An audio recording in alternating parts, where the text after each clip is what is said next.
Buenas tardes a todos, jóvenes, un gusto verlos nuevamente. Después de un fin de semana un poquito extenso, digamos, de alguna manera.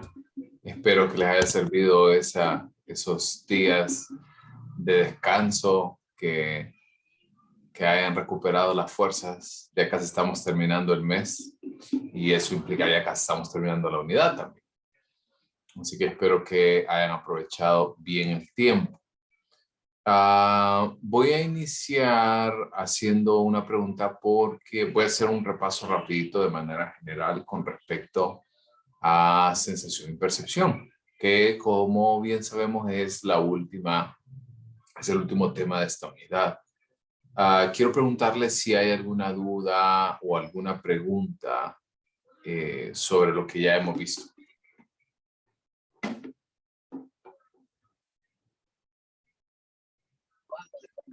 ¿No? ¿Estamos bien?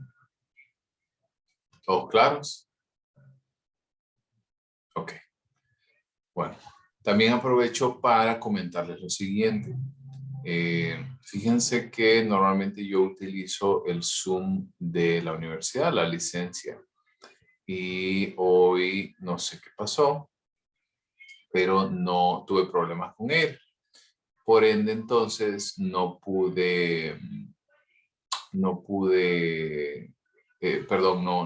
vamos a poder reunirnos de manera cotidiana. Entonces, por eso les pedí también que empezáramos a las 12:15, porque hoy la clase va a durar los 40 minutos que dura la sesión. Entonces, para que ustedes lo tomen esto en consideración. También comentarles que el día más o menos día jueves aproximadamente vamos a poder hacer el examen entonces de nuestra clase. No hay problema. No hay problema que haya sido enviado en imagen. ¿Okay? Y eso entonces me lleva al siguiente punto para que vayamos iniciando. Si quieren, vayan apagando también sus cámaras. Y acabo de decir, entre miércoles o jueves el examen aproximadamente.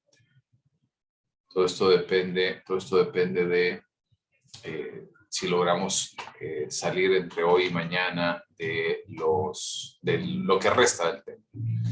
Ok, habíamos hablado acerca de la visión, ¿sí? Habíamos hecho incluso este ejercicio, la importancia que tienen cada una de las células, no solamente las neuronas que nosotros podemos ir trabajando, sino también que se va a relacionar con el proceso de las células bipolares, conos, bastones y demás, y todo el proceso de adaptación a nuestro cuerpo. También la importancia de cada una de las estructuras, las trayectorias nerviosas que llevan desde lo que nosotros percibimos del campo visual derecho al campo visual izquierdo y donde nosotros interpretamos dicha información. También habíamos visto las teorías del color, que lo que nosotros tenemos presentes es la luz como tal, ¿sí? O sea, no es los colores como tal, nosotros los hemos percibido y tienen su nombre, pero en estas teorías lo que nosotros observamos son matices de luz. En el caso de los sonidos, lo que se perciben son las vibraciones que están determinadas por la frecuencia y la amplitud. Eso quiere decir por la frecuencia, el número de ciclos por segundo en el que ocurre un sonido, y la amplitud es la magnitud de onda o el volumen que nosotros conocemos. También en el caso del proceso que lleva la audición para poder interpretarse es el pabellón de la oreja. El pabellón de la oreja percibe la vibración, pasa por el canal auditivo y el primer lugar que recibe la información es el tímpano. En el caso del tímpano, transmite esta vibración hacia las tres estructuras que son una vía de comunicación, como lo es el martillo, el yunque y el estribo, el cual lleva esta información hacia la cóclea, que es como esta como esta estructura como un caracol que a lo interno tiene líquido y al tener líquido entonces esas vibraciones se traducen en sonidos, los cuales van a enviar esta información por el nervio auditivo hasta nuestro lóbulo temporal, que ahí se va a almacenar esta información y sobre todo le vamos a codificar dicha información. ¿Estamos bien? ¿Está ahí? Y habíamos quedado con las teorías de la audición. Me habían hecho algunas preguntas sobre qué pasaba con las personas sordas y la adquisición del lenguaje, qué pasaba con las personas que no podían escuchar, que si automáticamente eso lo hacía sordo-mudo, pero recuerden la solución, que es probablemente las estructuras del habla estén intactos, pero recuerden que la primera manera en la cual nosotros percibimos el lenguaje es por medio de la audición. Entonces, al encontrarse esta estructura dañada, pues obviamente esto va a hacer que se nos imposibilite esta tarea. Y por ahí habíamos hablado también de los trastornos auditivos, las infecciones, en el caso de la pérdida auditiva parcial o total, recordando que no solamente las infecciones pueden causar estas dificultades, sino también todo lo relacionado con su trabajo. Por ejemplo, si usted tiene un trabajo en el cual constantemente está expuesto ante este tipo de sonidos, o a sonidos fuertes, sonidos amplios, personas que trabajan en construcción, personas que trabajan en elementos, por ejemplo, de música, de eventos, personas que trabajan también muy frecuente en lugares cerrados como fábricas y este tipo de espacios, pueden llegar a complicar un poco la situación y por ende mostrar dificultades en este sentido. Y con eso entonces paso del resumen al siguiente punto, que son los dos sentidos que son conocidos como los sentidos químicos, que es el olfato y el gusto. En el caso del olfato, obviamente la estructura importante por la cual nosotros recibimos información, pues es la nariz, pero en la nariz se va a encontrar algunas células receptoras y los cilios. Los cilios son como los vellitos de nuestra nariz, y en este espacio entonces van a pasar esta información hacia el bulbo olfativo, el cual el bulbo olfativo va a alojar entonces al lóbulo temporal estos impulsos, lo cual nosotros conocemos como el olor, como un olor. A su vez, cuando nosotros respiramos, las moléculas de una flor, por ejemplo, lo que llega a las células receptoras que ustedes ven en este espacio es ese elemento, son esos componentes químicos de la flor que nosotros traducimos como un olor a flor. Por otra parte, en el gusto, hemos hablado que primero debemos de entender qué es el sabor. El sabor es una combinación entre el gusto y el olfato. Cuando usted anda gripado, usted puede comer y quizás la mejor comida del mundo le va a parecer fea o le va a parecer sin sabor, porque no lo huele, no lo puede oler. Por ende, entonces, el gusto tiene un componente tanto gustativo, o sea, de sabor, como de olor. En el caso de las células receptoras del gusto, se encuentran en las papilas gustativas, eso quiere decir en nuestra lengua. Y cuando nosotros comemos, las sustancias químicas de los alimentos se disuelven con la saliva y entran en contacto con las células gustativas. Hasta aquí nos habíamos quedado. E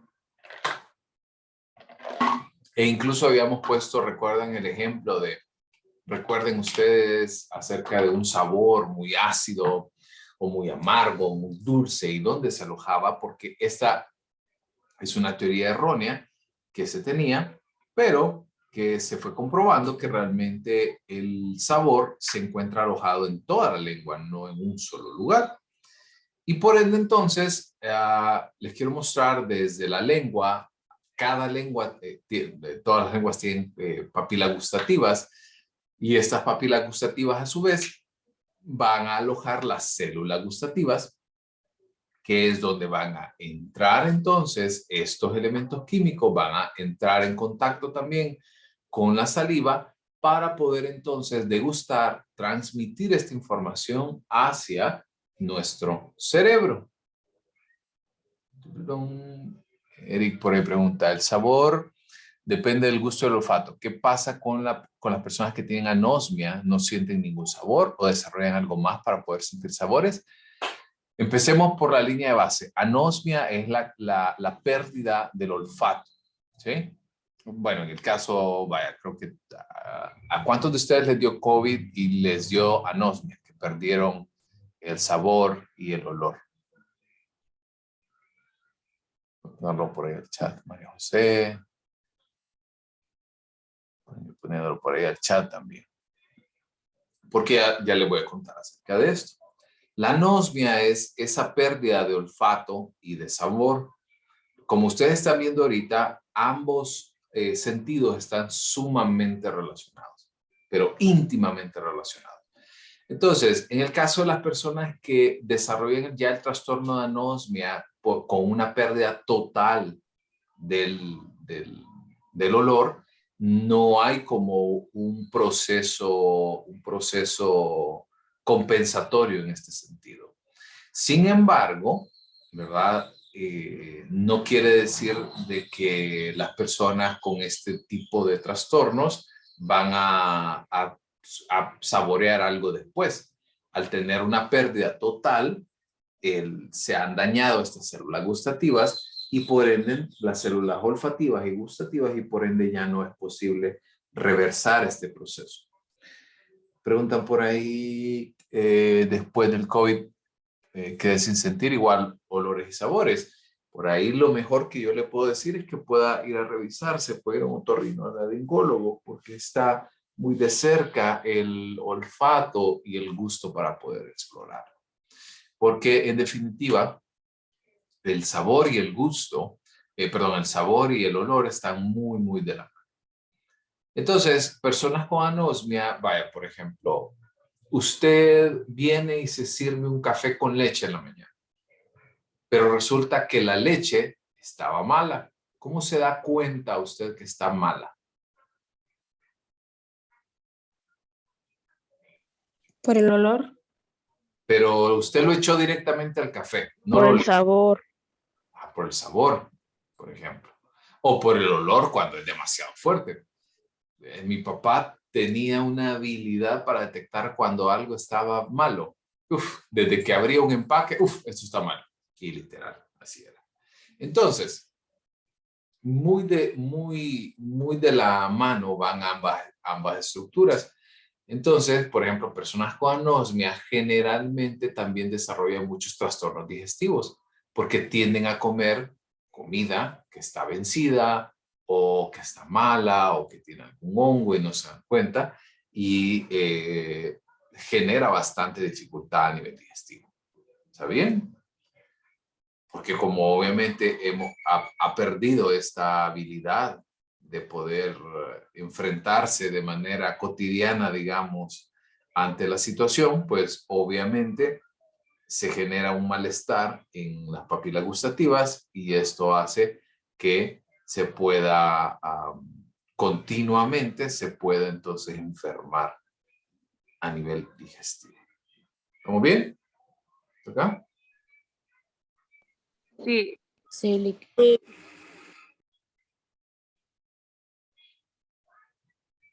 Perfecto. Lick. Sí. Sí, adelante.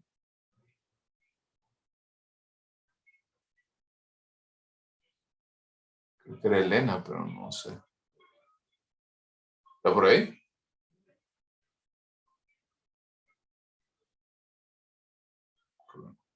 Ok.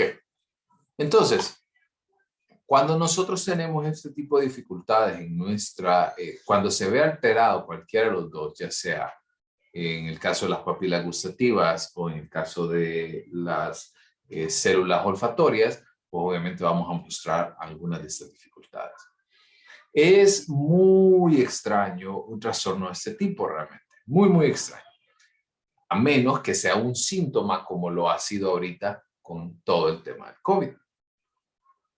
¿Dudas con el tema olfatorio? Cuando uno está enfermo, también el sentido del gusto hacen ver que uno está enfermo.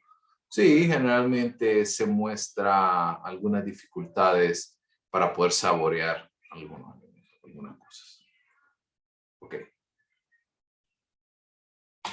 Avancemos entonces al siguiente sentido, que son los sentidos sinestésicos y vestibulares. En el caso de los sentidos sinestésicos, son todos aquellos que están relacionados con el movimiento muscular.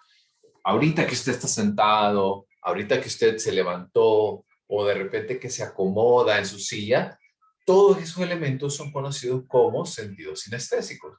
Todo lo relacionado con el movimiento, con postura, tensión en músculos y articulaciones. Nosotros también tenemos receptores de estiramiento. Estos receptores sienten el estiramiento y la contracción de los músculos. Y finalmente, estoy hablando de los 3 puntos que vamos a tocar y lo estoy poniendo como en la mesa para que ustedes lo puedan, para que ustedes lo puedan manejar.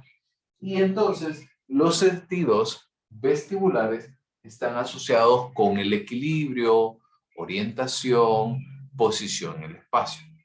Entonces, estos 3 elementos juegan en conjunto al mismo tiempo. No es que uno funciona en un momento, el otro funciona en otro momento. Los 3 elementos, tanto los vestibulares como los de contracción, de estiramiento y retraimiento, así como los sentidos vestibulares, están relacionados de manera muy intrincada. Pero les quiero contar algo, que en el caso, cuando ustedes pensaron ahorita en los sentidos vestibulares, en los sentidos sinestésicos, pensaron automáticamente en su cuerpo, ¿verdad? En su postura, en cómo se mueven, ¿cierto? Pensaron como en lo que, si hemos hablado de todos los sentidos, estoy seguro que pensaron en su piel, ¿no? En sus manos, en su cuerpo, ¿cierto? ¿O alguien pensó diferente?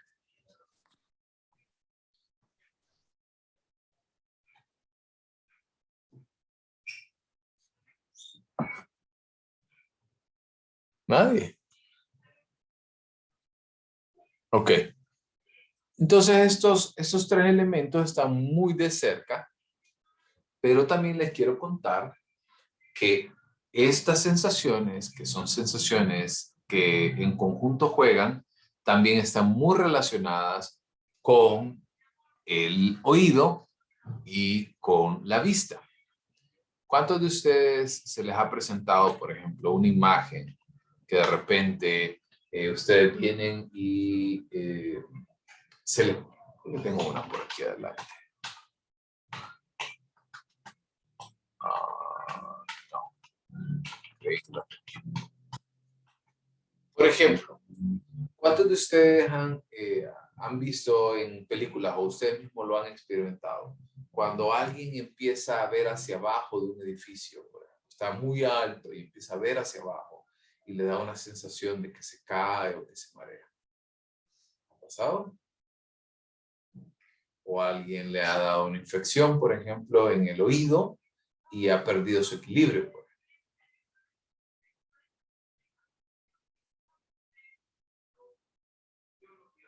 Por ejemplo, a mí el movimiento de cuando uno tiene el flash, a mí me da mareo por rato.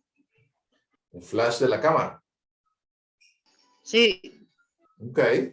Y por ejemplo, eso es porque se altera un poco los fotorreceptores, ¿verdad? Entonces, si nosotros entendemos también que está muy relacionado el oído y también está muy relacionado el elemento de la visión, vamos a entender entonces que el movimiento también está muy regulado por lo particular de estas estructuras. Así que, por ejemplo, cuando ustedes tienen una infección auditiva, usualmente también hay dificultades en el tema de desplazamiento. Yo nunca he sufrido, la verdad, de una infección severa en oído, pero sí me he encontrado con muchos familiares que cuando se presenta esto, pues obviamente pierden un montón de habilidades, como las habilidades relacionadas, por ejemplo, con desplazamiento, todo es más difícil, siente que todo se le mueve, entre otras cosas. ¿Dudas hasta aquí con el movimiento? No, Lick. No, Lick. ¿Estamos bien? Perfecto. Ok. Lick, También, ¿perdón? perdón, disculpe, Lick, solo Claro. una duda. Entonces, ¿cómo se tomaría a aquellas personas que, bueno, yo soy una que no puede leer nada durante, está en movimiento? O sea, cuando uno va en un bus o de pasajero, Sí. leer es un mareo horrible, o sea, se distorsiona todo, o sea, como cefalea, queda provocando si digo a leer o quedo viendo el paisaje por la ventana. Sí. Esa pregunta que acaba de ser es muy interesante y le vamos a poner una pausa porque va a encontrar su respuesta más adelante. Porque cuando nosotros vemos, como le voy a adelantar, se la respondo, pero vamos a detallarla más adelante. Cuando nosotros vemos algo más amplio, como el panorama que se dice, como el paisaje, generalmente nos permite que nuestra visión se vuelva más amplia. Y al volverse más amplia, elimina un poco el efecto que causa cuando usted va leyendo. Porque cuando usted lee, su visión se vuelve más reducida y al volverse más reducida, hay menos elementos en los cuales usted va a prestar su atención. Pero cuando usted va viendo el paisaje, va prestando atención a muchas cosas al mismo tiempo, incluido, por ejemplo, carros, árboles, y la misma percepción del movimiento también hace que cambie su manera de ver las cosas. Y por eso es que cuando usted ve hacia afuera, usualmente no presenta ningún daño o no presenta mareos o no presenta ningún síntoma de los que hemos hablado, pero cuando va leyendo, por ejemplo, sí es más probable que se pueda desarrollar. Pero lo vamos a enfocar un poquito más adelante. Pero muy buena pregunta. Ok. También en el caso de la piel, tenemos que hablar que existen 3 receptores importantes, que son los que van a poder entonces evaluar la presión, la temperatura y el dolor. O sea, quiero mostrarles algo cuando me refiero a presión, es, por ejemplo, agarre su mano, ¿sí? Y tome la otra y lo puede apretar. Entonces, ese apretón es presión, ¿no? Cada acción que usted hace de esto es presión y usted lo detecta. También, por ejemplo, en el caso de la temperatura, imagínese que usted está cocinando, no sé si estará cocinando o no, pero cuando usted va acercándose a la olla y entonces va sintiendo cómo cambia la temperatura, más caliente o más frío. Y también puede percibirse el dolor. Recuerden que habíamos hablado también de los umbrales del dolor, que cada persona tiene distintos elementos que están relacionados con el dolor. Algunas personas tienen un umbral más alto y otras personas tienen un umbral más bajo. En el caso del dolor, porque voy a hablar acerca del dolor, que no es un tema muy usual, y más bien la presión y la temperatura generalmente se tocan en este tipo de temáticas. Chat, cuando se fríen tarjetas de plátano, sí se sienta la presión. Cuando fríe todo en general, creo que se siente la presión. Ahora bien, hablemos del dolor. Entonces, hay 2 teorías importantes que me gusta ponerlas porque de alguna manera son como contrapartes de este elemento. La primera, que es la teoría del control de entrada, que sostiene que hay como una puerta neurológica en la médula espinal que controla la transmisión de dolor, de impulsos dolorosos al encéfalo. Porque como ustedes ya pudieron ver, hay células receptoras en todos nuestros sentidos, pero al final, ¿quién es el encargado de traducir estos impulsos? Pregunta.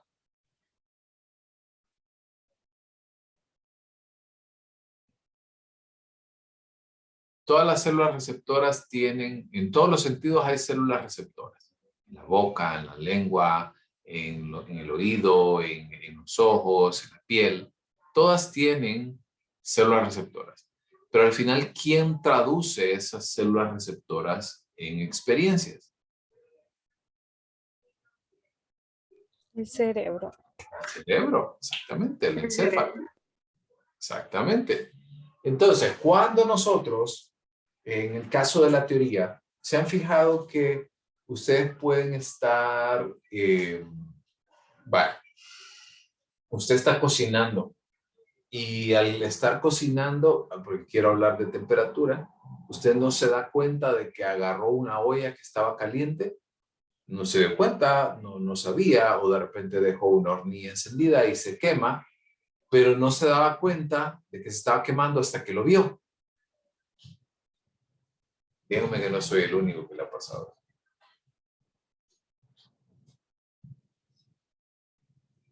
O quizás en otra experiencia dolorosa, quizás no relacionado con la temperatura, pero pensemos, por ejemplo, lo que hablábamos cuando ustedes hacían ejercicio y la liberación de endorfinas. Entonces, esas endorfinas hacen que su cuerpo pueda aguantar más tiempo los estímulos dolorosos. Entonces, esta teoría del control de entrada es que hay una puerta neurológica en la médula espinal que controla la transmisión de estos impulsos dolorosos hacia el cerebro. Y la otra teoría, que es la teoría biopsicosocial, es que el dolor es un proceso dinámico. Va a depender de mecanismos biológicos, psicológicos y sociales.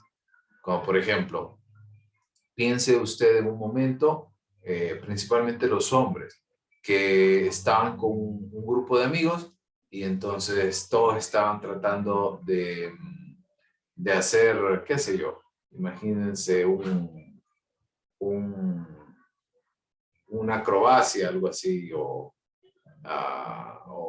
se golpean o algo, o están jugando algo, y prefiero entonces hacerme el loco, prefiero no prestarle mucha atención, y porque si no, los demás a mí me van a ver mal, ¿cierto?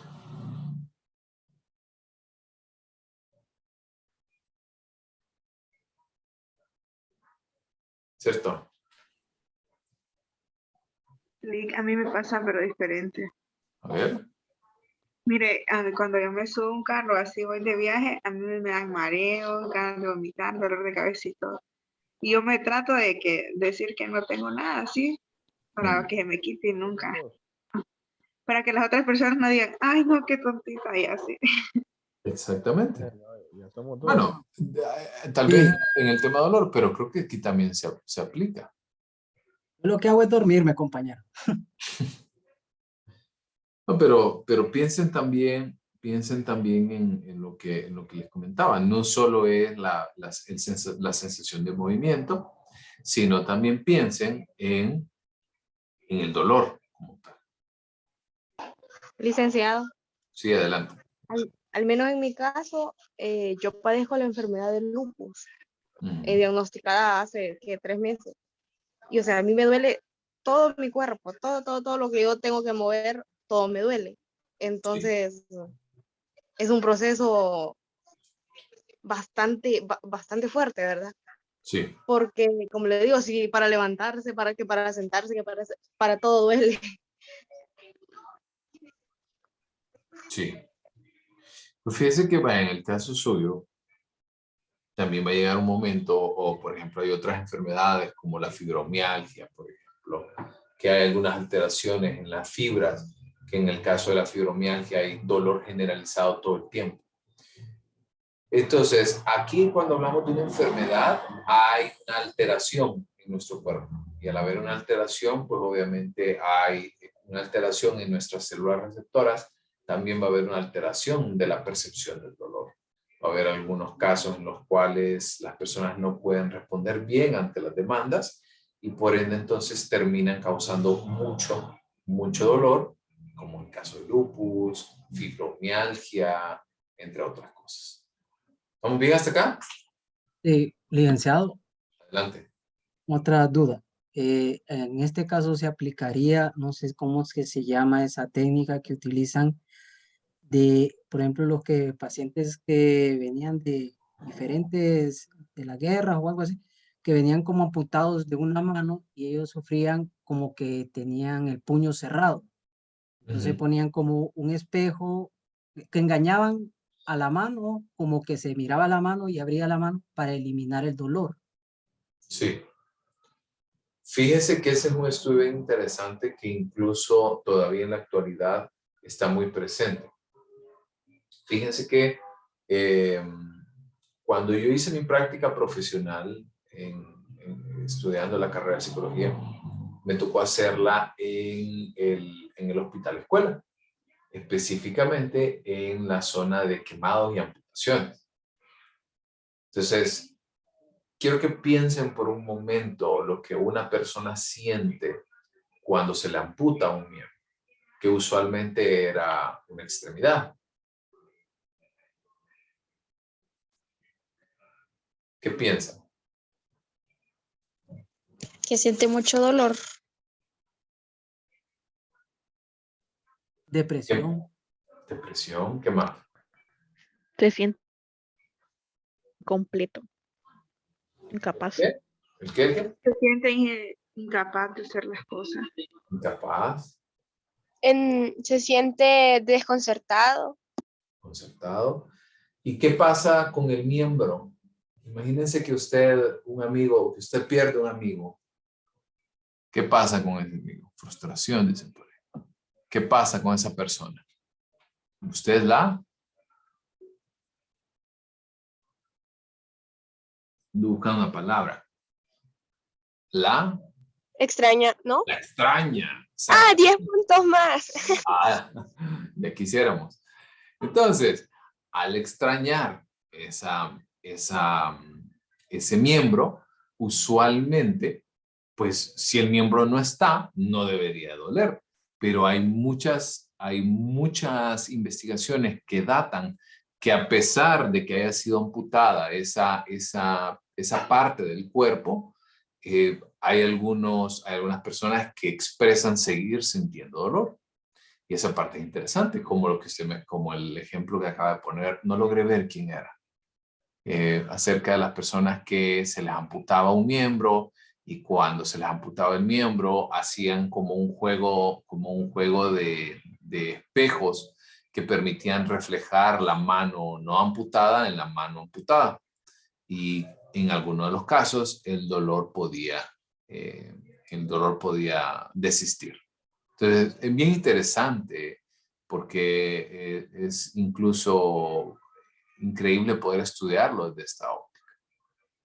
Ok, y solo me quedan 4 minutos porque ya se está terminando el tiempo que les había comentado. Estoy con la sesión gratuita y quiero cerrar con el tema de percepción.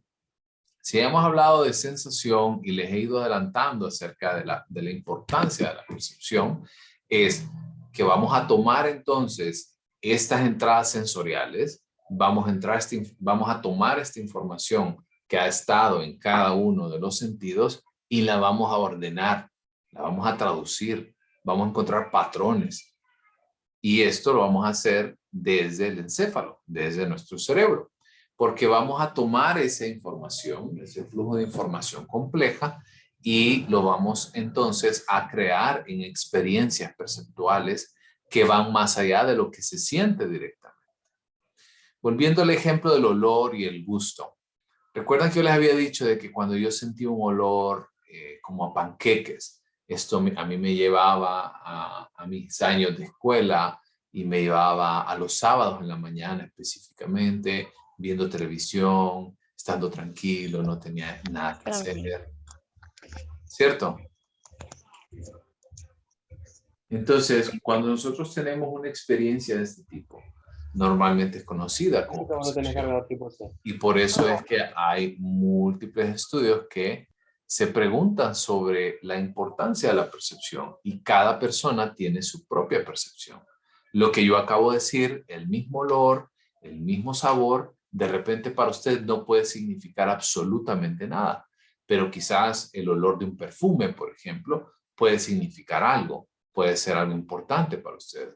O quizás, por ejemplo, un libro que usted lee le transporta, vaya, imaginemos que fue un libro que usted leyó en el colegio y le transporta a esa persona con la que estaba en ese momento, al profesor, a los amigos, a la experiencia de estar en el colegio. ¿Se entiende? ¿Estamos bien? Sí. Y para dejar nada más las bases para el día de mañana, esta percepción entonces la estudia la psicología gestáltica, que nos permite entonces poder entender estos elementos desde la propia experiencia. Y con eso entonces quiero cerrar la clase de hoy y dejo de compartir para poder verlos. Les pregunto, ¿hasta aquí todo bien? ¿Todo claro? ¿Sí? Sí, todo claro. Sí. Ok. Sí, Perfecto. Sí. Perfecto. Ok. Me preguntaban y me decían de que cuándo iba a ser el examen. El examen está programado tentativamente para el viernes, pero yo les dije al inicio que estas fechas son fechas tentativas. No se olviden de eso. Son fechas tentativas. Pues si mañana terminamos, ¿qué vamos a hacer el miércoles y el jueves? ¿Solo vamos a venir a sentar a tomar un café y a hablar de la vida? No. Repaso, Link, repaso, puntos claves, Bueno, yo les puedo dar Profe, con todo gusto, usted es pero... bueno. Usted es bueno para hablar de la vida, sí, ayúdenos, de la chance, de la consulta gratis. O nos puede Bueno. dar lo que usted quería de tomar en cuenta, no sé si usted recuerda que quería tomar como en cuenta el tema de las pérdidas en lo que hubo con esto de la pandemia y el COVID, no sé si recuerda que quería tocar un tema de Sí, eso. pero ese tema va para el final de la clase, porque primero tengo que salir con el pensum y cuando ya nos quede más tiempo, puedo tocar ese tipo de temas. Porque primero tengo que ver eso, no me puedo diluir mucho, tengo que sacar primero los temas que ustedes deben de ver y luego si hay tiempo, que yo estoy seguro que va